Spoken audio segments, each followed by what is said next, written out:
Every June 21st, something magical sweeps across the world. It's World Music Day, a global celebration where melodies, rhythms, and voices come together to unite us all. No matter where you're from or what language you speak, music is the one thing we all understand.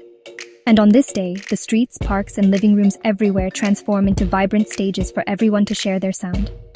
World Music Day, or Fête de la Musique, started back in France 1982. The idea was simple: let music fill the air, free for everyone, everywhere.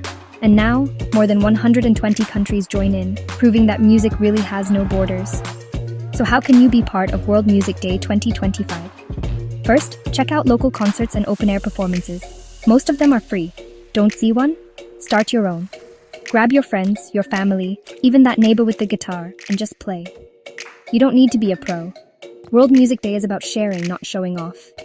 Feeling adventurous? Dive into new sounds. Listen to music from a different culture. Try out an unfamiliar instrument, or discover an artist you've never heard before. And if you're a musician, this is your day.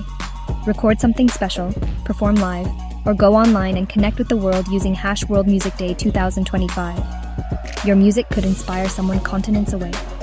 At its heart, World Music Day is about more than just notes and lyrics. It's about harmony, unity, and celebrating what connects us all. So, mark your calendar for June 21st. Open your ears and let yourself get swept away by the world's most powerful language: music. Let's make some noise, together.